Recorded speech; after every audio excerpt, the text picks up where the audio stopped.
clutch, not shaking with clutch and pressure situations.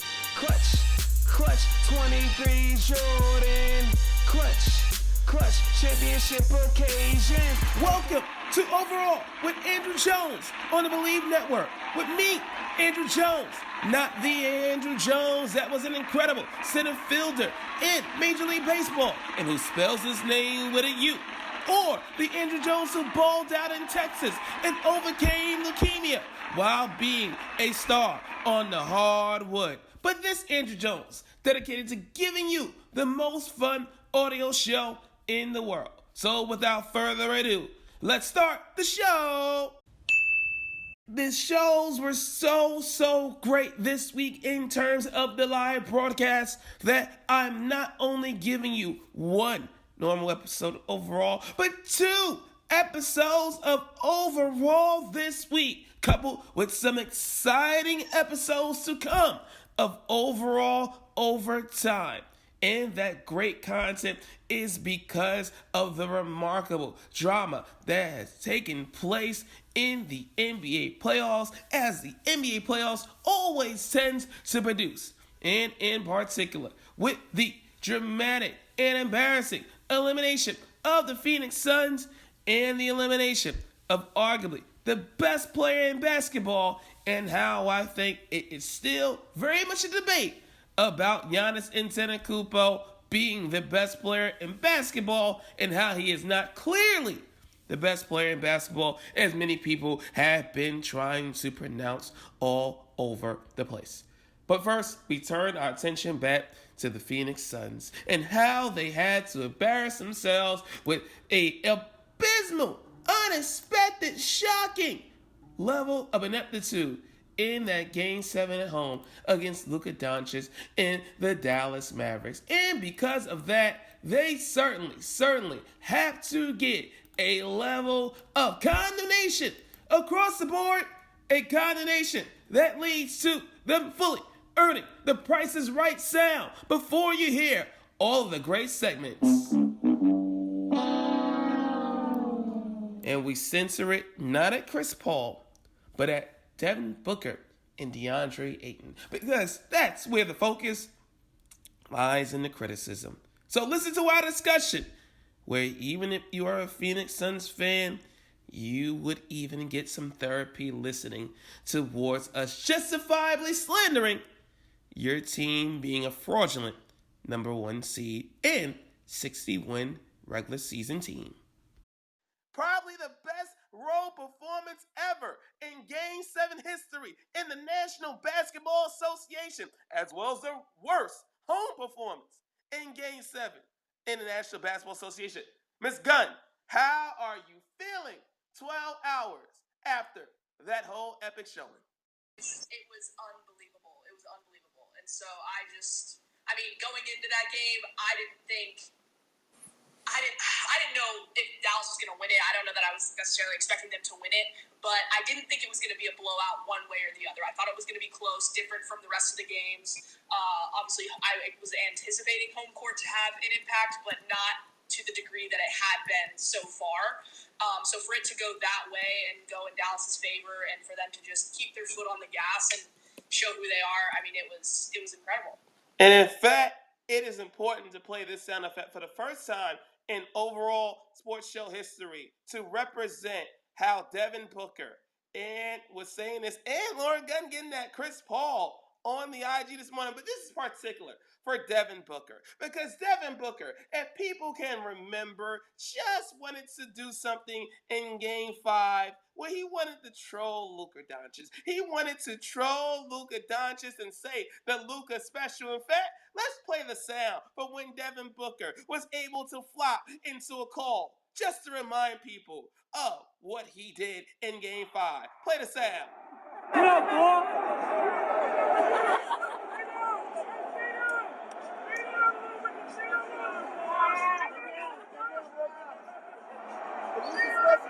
He said the Luka special to try to get at Luka Doncic, maybe having some flop moments here and there.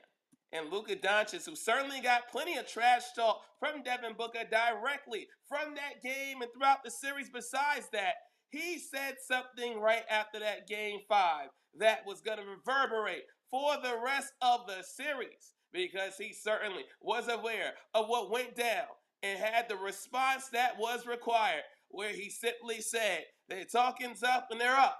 That's what this man went and said, and went and did the thing last night to the point for the first time on the overall sports show. We have to play this sound. You shouldn't have been talking shit. That's right, as a great Pat Simmons would say, you shouldn't have been what? You shouldn't have been talking shit. That is just the truth, Devin Booker. And in fact, Vince, let's go to you. What is your thoughts before we go to the great Sir Manny Mavuso on the Johannesburg side and then back to Lauren Gunn to continue those celebratory Mavs tones? Vince, your thoughts on the just abomination you saw from Devin Booker last night and the rest of the Suns? All right, let me unload Andrew because I can't wait to unload right here. First of all, what's good, Lauren? I'm happy for all the Mavs fans out there. You, Lauren, and also my boy Mark and my boy Steven, and all the Mavs fans out there. Congrats to you guys. And also, Andrew, you know what's crazy, bro? I was looking for the referees, right? Obviously, obviously Scott Foster was refereeing the game, so I'm like, you know what? That's gonna give Chris Paul an advantage, Andrew. But obviously, you know, some of the rest were Tony Brothers. I mean, I guess Tony Brother wasn't a brother to Chris Paul for that game. And anyways, listen, you know, listen, Andrew, I'm gonna keep it real. I was working out. I'm like, you know what? I think the Suns got this, but you know why? I was looking on social media, I was paying attention to Twitter, and I saw the Mavericks were kicking ass against the Suns. So I'm like, wow, especially in Phoenix. Listen, shout out to Jason Kidd, man. Shout out to the coaching staff, to the Mavericks, man. And I'm not gonna lie, Andrew, I'm gonna keep it real, bro. I mean, I wasn't really high of the kid higher. I'm not sure what he was, but guess what, man? He's proving everybody wrong for this year. So I mean, the Mavericks nailed it for that one. So listen, man. Listen, shout out to Luka and shout out to the Mavericks, man. Like, I never saw this coming, but right now the Mavs are really hot right now in the playoffs, Andrew. So I'm really, really, really impressed, and I'm really, really happy for Mavericks fans. But yeah. And for Chris Paul, that was ass kicking. That was ass kicking. And never talk shit to Luka, man. And you know what's crazy, Andrew? I said I was preaching last week. And you know what's crazy? Luka's in his year 4. Remember that. Remember when LeBron was in his year 4, he went to the finals. So hey, I mean, it wouldn't surprise me if Luka can get to the finals at this point. So yes, bro, I'm really, really impressed. And shout out to all the Mavericks fans, man, because I'm really, really, really impressed with this Mavericks team, bro. Especially Andrew. The Mavericks gave Luka shooters, and you're seeing it already with Finney Smith, and obviously, you know, trading for Spencer Dinwiddie. That was the clutch move. Yep. So there you go, man. I'm really, really impressed with this Mavericks team, bro. That's all I gotta say. Really impressed. And I'm so glad you highlight, because we're going to have time to get the Suns. Oh, don't you worry, people. We're going to be getting at the Suns in particular. How Monty Williams and DeAndre Ayton were cursing at each other, apparently, from what Lil Wayne said with that, as well as others around the bench with him. We're going to get into all that in a second. But let's bring on the good sir, Manny Mavuso, before we get back into the celebratory tones of one Lauren Gunn all the way, because she's about to further unleash all the way. Let's play the theme song right here, the great South African national anthem, to bring in this good sir, Manny Mavuso. Give him a round of applause, ladies and gentlemen. Manny, from all the way down there, your thoughts on that debacle last night for the Suns and that incredible display from the Dallas Mavericks? No, I wasn't surprised. I've watched. You weren't, Manny, you weren't surprised at a 40-point lead in a Game 7? I mean, obviously the 40 is a bit exaggeratory on the part of Jason Kidd. I mean, you saw the NBA footage they put up this morning? Which NBA footage, sir? The one of Jason Kidd coaching on the sideline going crazy. You see that? I mean, like, they were so motivated to win that game, starting with the head coach, Jason Kidd. He's done a fantastic job all season. That's a top 5 defense. Luka seen him do this at Madrid. I've seen him do it at the national team.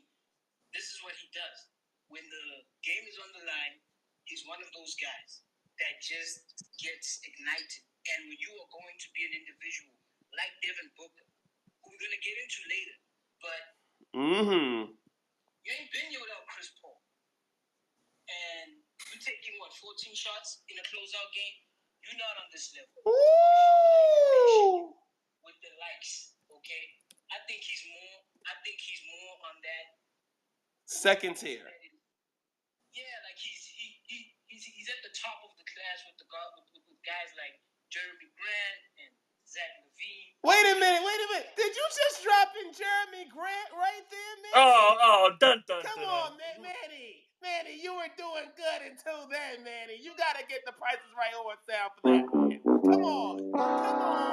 Jeremy Grant. I'm not saying him and Jeremy Grant game is similar. All I'm saying is that class of dudes where they kind of look like number one options, but they don't really give you those numbers. Manny, Jeremy Grant not even a number 3 on a great team. Only because he's on a bad team, the Pistons. But we saw him with the Nuggets. But come on. You were at least at Zach LaVine. I'm glad you went back into the all-star direction. At least give him the all-star, Manny. Come on.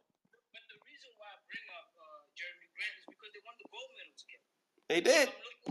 So I'm looking at the guys his age, and I'm saying, okay, in that tier of guys who won the Olympics, because I'm not even going to mention my guy. You know who I'm talking about when I say my guy. We're going to get into Boston, so I don't even want to mention that guy because that's blasphemous. And so I think that I knew this in the Phoenix Clippers series last season, and that's why I knew this year Dallas was going to win. I predicted Dallas in 6. I was disappointed with how Luka played in Phoenix initially, but I knew when he won Game 6, he did that because he wanted to prove that he can drop 30, 40 in any arena, and he wanted to win. And he's just one of those guys that I've watched, whether it's with Slovenia or Madrid.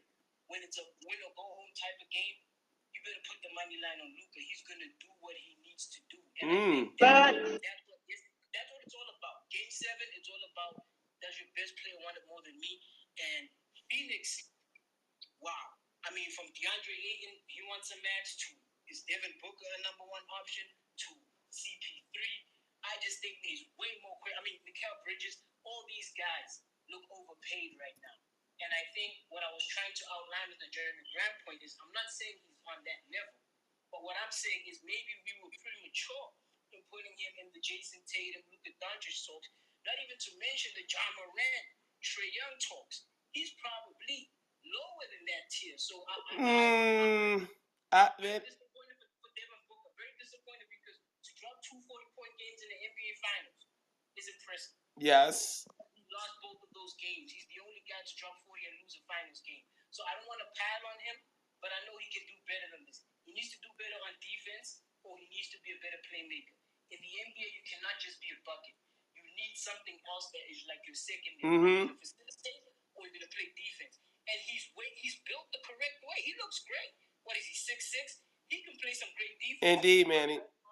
Right now, even hold on, Pierre. We're gonna get to you in a second, Manny. We're gonna get right back to you in a bit with that Lamar. It's gonna be Lamar and Debbie. But first, before I go Lamar and Debbie, Lauren, I gotta go back to you because you right here, being the Mavs fan, and yes, you told me last week and throughout the series that it would have been a big ask for the Mavs to get to this Western Conference Finals over this Suns team without Tim Hardaway Jr. still as well.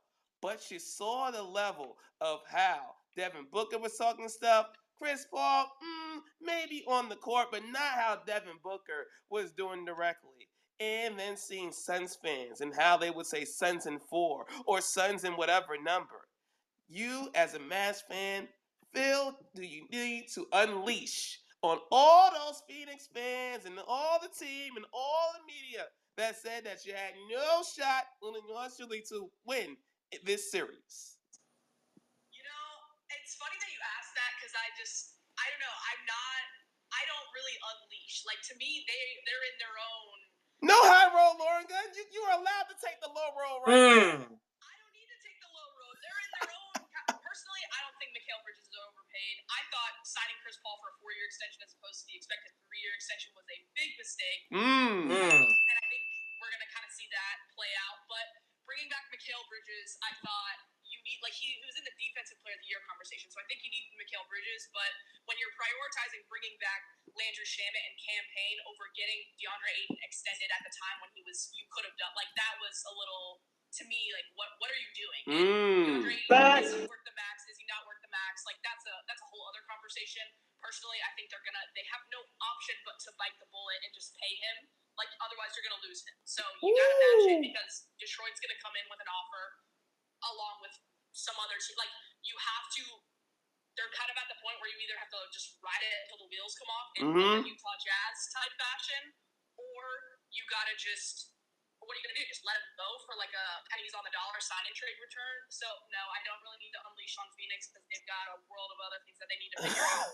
And I told you, Andrew, that with Dallas, like, did I expect Dallas to beat Phoenix? No, I didn't, because Phoenix they don't have the Game 7 experience that Dallas had, but they had the finals run experience. They have Williams, they have Chris Paul, they have the relationship, the camaraderie. Dallas, while their core, for the most part, has been the same, the Spencer Dinwiddie trade in the middle of the season, having Jason Kidd and this new system and culture that's being implemented, like, they have a lot of change and things that they had to overcome this season. And so, did I expect them to get to the Western Conference Finals? No, I didn't. But at the same time, I told you that this Dallas team, when you have someone like Luka, projecting how high that ceiling is and defining it can be really difficult to do because he is top 5 in the league.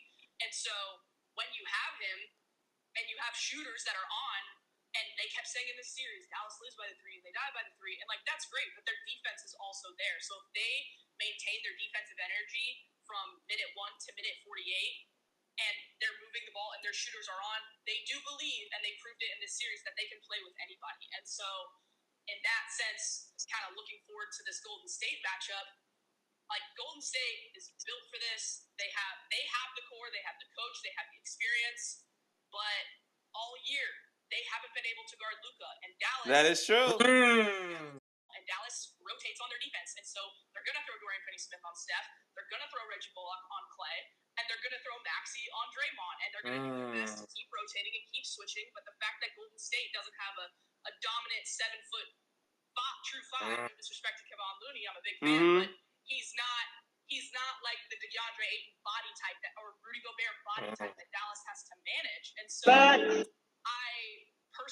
think Golden State, and I think even going into the playoffs as a whole, a lot of Mavs fans were more drawn to the idea, or likes the idea of going up against Golden State as opposed to going up against Phoenix, because Phoenix has the size, they had the experience, and they had the defensive versatility. And they had the win streak over y'all.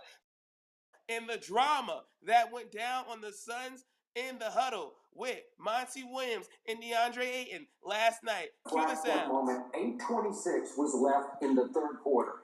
And all of a sudden, Monty Williams yanks DeAndre Ayton. And according to people that I talked to, they got into it on the sidelines so badly that they had to be restrained by other players on the bench and pulled back apart. And I talked to our friend Lil Wayne, who was courtside on the far side, and he said it looked to him, or I don't think he could hear it, but he's probably reading lips. It looked like Monty said something to Ayton about, "You freaking quit on us." Oh my goodness gracious. The whole explosion of that. Goodness. So let me ask you all. I'm going to ask you all real quick here. And Lauren, you were alluding to the fact that they may be stuck in having to give Ayton this whole Supermax. Vince, and then I'm going to go around. Manny, Lamar, Davey, YOT. I'm going to ask you, yes or no? Is DeAndre Ayton a Phoenix Sun next season? Vince? I'm going to say no because the owner is cheap. I'm going to say no. He's not going to be Sun. Manny, all the way down there. Yes or no? Ayton, is he out of Phoenix? Ooh, Lamar. He's outside. Oh my goodness, Lamar with the flavor on that. Give that man a whole Kawhi Leonard laugh all the way, because that was quite quality indeed. Davey, is he out or is he back? I mean, I think they might run it back one more year just to see, because it's like, I think it's a similar situation to the Bucks, where it's actually not similar to it, because the Bucks, they actually lost one of their important pieces. So I don't blame them for this run this year. Middleton was the boss. Oh, we gonna get to the Bucks. We gonna get to the Bucks, sir. But there's April. We gonna get to those Bucks for sure. No, I think he's gonna run it back. Okay. I don't know where would he go. Like, well, people trying to say Detroit as giving him that whole money with that, but I think he would have other suited suit with it, no doubt about it. YLT, do you think Ayton is coming back to the Suns or he out of there? I think he's gone. Because it's been like 2 seasons already. They were talking about his extension, and they haven't come to any terms yet. Mm-hmm. And I think they're just waiting for a moment for them to say, no, I don't want to give you this money straight out. And this argument with the coach, it could have been, just the time of the argument or whatever. But I think they might use that chemistry against Ayton and say, no, we just going to get rid of you and trade him for somebody else. Wow, man, I'm telling you, it's going to be quite the development with that. And Lauren, you were mentioning giving that money to campaign as part of the reason why Robert Server did not want to give the money to DeAndre Ayton. Cameron Payne's decline has been so shocking over the course of these playoffs where, for me, that was the key actual reason why the Suns declined so much in the series, because that put more of an onus on Chris Paul. And Chris Paul, after game 2, those legs were gone. I'm not using that whole excuse about injuries. He just was 37 and old. That's just the truth of the matter with that. And Jason Kidd and the Mavs, they went and attacked them on defense, took his legs out with it, but you didn't see Cameron Payne come into the series, as well as him having Elfrid Payton. And that was curious that Monty Williams didn't even use him, because they had lost confidence in Cam Payne after he was arguably the best backup point guard in the NBA last season and for most of this season. And the fact that he was non-existent in this series to give them extra punch off the bench, really, really problematic for them. So Cam Payne, main reason why he gets the price right down too, because that was brutal indeed. There will be no back-to-back championships for the Milwaukee Bucks, as the absence of Chris Middleton was too much to overcome a Boston Celtics side in Game 7 as they were blown out. They just created a level of brownstone buildings with the amount of bricks that they produced from the three-point line in Game 7 at the TD Garden. And it led to me having to call out those that wanted to say that there was no question that Giannis Antetokounmpo was clearly the best player in basketball, and how I had to make sure that that message could not go unchallenged, particularly with how rough it was for him in this series, sometimes scoring from the field, and how he ended with a 10 for 26 performance in that Game 7. Listen to the fun conversation that took place over where Giannis ranks and how, if any, is there a gap from him at the top with those other elite NBA players. I'm gonna explain the context, sir. I love that you're calling me out, Manny. Let's go, Manny. Let's go. I love it. Get the Fun Master Flex sound. I'm guessing that's what DP was trying to get up here trying to talk about, was like, are you saying Giannis is overrated? Or does this come down to you feel like... Mm-hmm. Yes. You feel he's overrated, or you feel the media, ESPN, is overrating him? What you say? Well, let me explain why, Manny, because I'm glad you said the latter, because that is the reason why I put this as a title. I've seen so many people over the course of the last few weeks, particularly this series, that they were saying Giannis is clearly the best player. Not just saying Giannis is the best player, because that would be very factual in his statement, or at least having a lot of facts with that. Even though I'm more of like a KD Jokic, and if Ron is going to be able to have any help from any teammates type of person with it, but you can have the clear facts of what Giannis doing, saying he's best player. But clearly the best player, you had people jumping on after that Game 1 win and declaring that with no hesitation whatsoever. It was just so disrespectful to the rest of those elite guys, thinking that Giannis was this flawless player. I put Luka now in that discussion of best player, at least because he at least deserved that, no doubt about it. But the fact that they were saying that when Giannis was still missing a lot of his shots the majority of the time, didn't have a great shooting game one.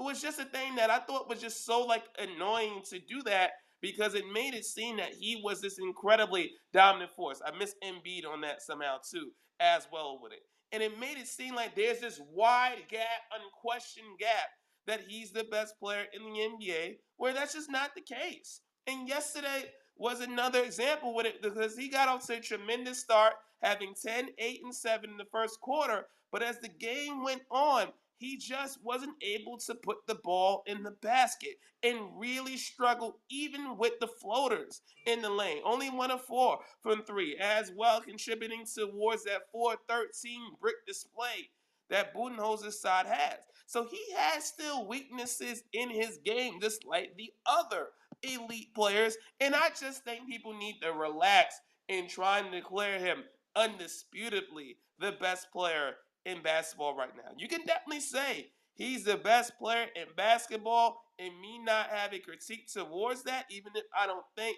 that's the case, but he's right there firmly, obviously, at the very least. But to clearly say that right there is why they deserve all the old takes exposed about that, and how I have to give them that full level of no towards that whole proclamation in that way. Mm-hmm. This is the Overall Sports Show with Andrew Jones on the Bleav Network.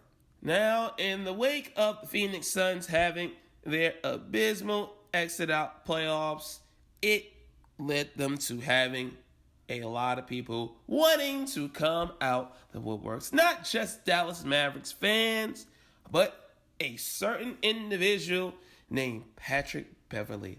And ESPN decided to give Patrick Beverley and his docile self some airtime on their various shows, whether it was NBA Today, and especially after the Suns were eliminated, Get Up and First Take, as well as ESPN's Plus Stephen A's World. And Pat Bev wanted to show how much of a hater that this man just truly is, in particular to one Chris Paul. And you have to have the discussion of who Patrick Beverley hates more, Chris Paul or Russell Westbrook, because it will be something fascinating. And you could also include Damian Lillard in that, because Damian Lillard made sure to check this man for his unfiltered slander and trying to seem like Chris Paul was worse than him with all of the blasphemy that he was speaking on Chris Paul's name. So here is that discussion about Pat Bev being just a little too much to bear on television, and how he had to be called out for how he's nowhere near Chris Paul, and how Chris Paul literally handled him with ease last year and throughout the course of his NBA career.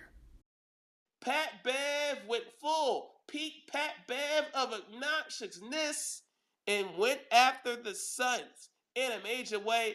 Listen to what Pat Bev had to say, and getting all this smoke right now all over the place. We're not having a conversation about why Phoenix lost in theory. We're having a conversation about why they were down by 46 points. Scared. 30 at the half. They were scared. So now that's where, what are you saying to that? Basketball player, you can see it in their eyes, they were scared. It ain't about Luka taking their soul. They knew starting the game what was going to happen. He's done it before. They watch, trust me. They have iPhones, they have Instagram. They see the numbers of Luka Doncic averaging 39. They hear me saying, man, he did it to me. He did it to me. Kawhi, Paul George. I'm damn sure you going to do it to them. They know that. The boy's scared of Luka. Ain't nobody afraid of anybody over there in Phoenix, man. Everybody in the league knows that, bro. Like, oh my goodness! Pat, and then he wouldn't hate it on Chris Paul actually separately on the whole show with it. In fact, I'm going to get that sound and get y'all reaction in terms of this because, especially you, Isaiah, if you're still there, because this is how Pat Bev, when it continued with J.J. Redick, had to come in and try to defend Chris Paul. Listen to it right now. Yeah, you don't think CP3 is one of the greatest point guards? My opinion, and of Tell course, me why. If I did a job and I had the freedom to do a job for 17 years, and I got the keys to the Lamborghini in order to do the job, and I did it, and I was healthy, I took care of my body, I did all the small things for me to stay consistent in this league, and I did it for 17 years, I better have some damn numbers. I better have numbers. And that's what I'm saying. If J.J. Redick was playing with freedom for 17 years, the way he played with the Clippers, if he played like that for 17 years, he had a 3-point, he had a record. No discredit to Steph Curry. I'm just saying, over a long period of time, you should get those numbers. And over a long period of time, you play the game long enough, you go get numbers. But doesn't the brother deserve credit for lasting that long? And being in the league that long? You said the longevity taking care of it. And being good enough to be given the keys. Like, they're not giving the keys to the Lambo to any driver. You know, the have to be good enough to do it that long, Pat. You know that. You still, there's guys that do it for 2 or 3 years. To do it for 17 years at his level. He hasn't done it for 17 years. He's done it for 15 years. Because he didn't make the playoffs a couple years. Oh. This man, Pat Bev. Oh, yeah. I just need to hear this because it's quality entertainment. But for me, it was really kind of a little annoying because you're still Patrick Beverley. You still haven't been close to making an all-star team. And you're talking like this? Isaiah, if you're still there, did you hear that or have you heard any of the Pat Bev smoke? Yeah, I have. It's funny to me because didn't Chris Paul knock him out last year?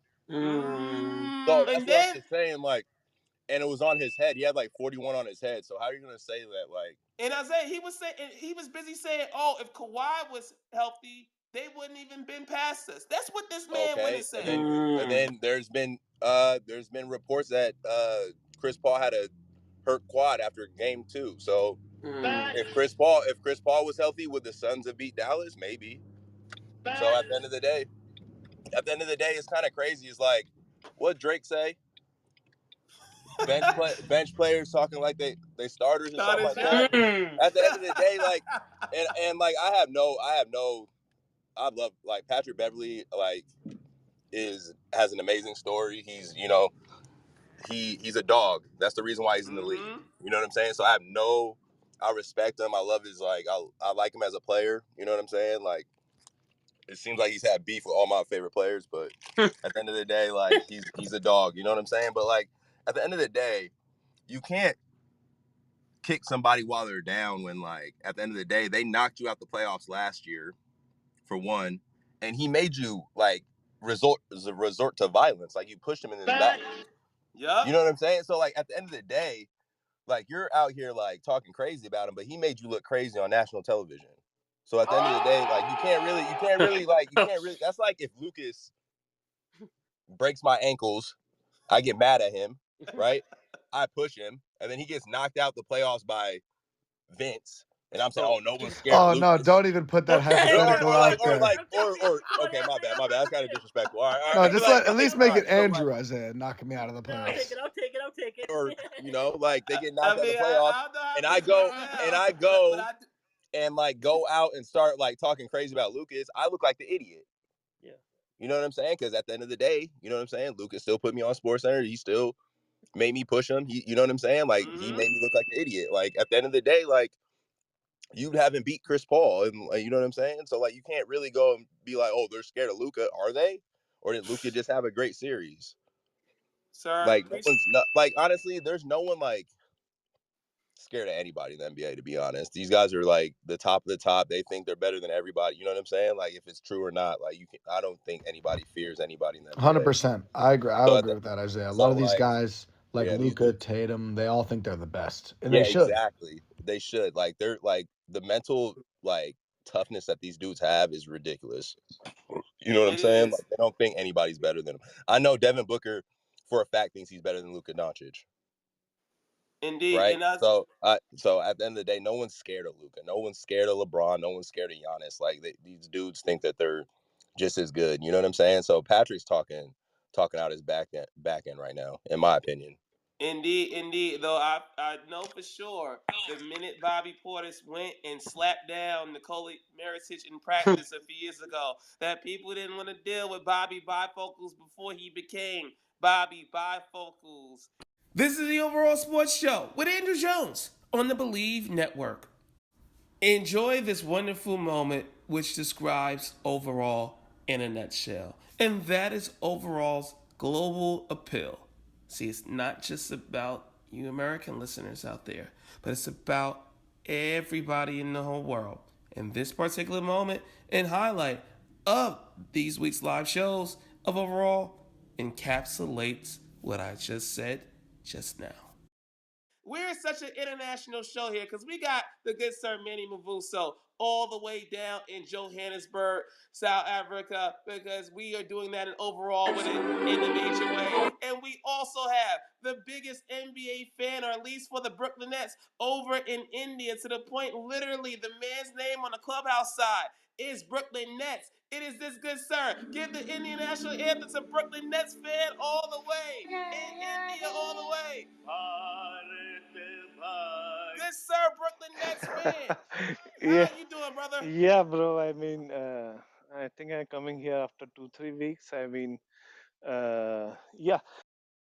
Finally, to close the whole province of Alberta up north in Canada, it may not exist in 2 weeks' time because we have finally gotten a matchup that is truly, truly so wonderful that you would even watch if you weren't a hockey fan. You would watch this because it is about all of the bragging rights for the province of Alberta in this old rich land in Canada between two cities and two teams that really loathe each other. And that is, of course, the matchup between the Calgary Flames and the Edmonton Oilers in the second round of the NHL Stanley Cup playoffs. Feel the glee that I have talking about that to close this episode of Overall. That is it for this week's episode of Overall. But wait a minute. As I said at the top of the show, I did not forget. It's not just one episode of Overall this week. There's going to be two because there was so much great content, as I said at the beginning of the show, where one episode could not suffice. So stay tuned for the next episode of Overall coming soon after this recording. And also stay tuned for exciting Overall Overtime episodes this week that you will see be revealed towards you. Until then, I'm Andrew Jones signing off. Make sure that you stay well. God bless. And I'm outie 5,000 for Overall with Andrew Jones here on the Bleav Network. Peace. Clutch and pressing situations. Clutch 23 Jordan. Clutch championship occasions.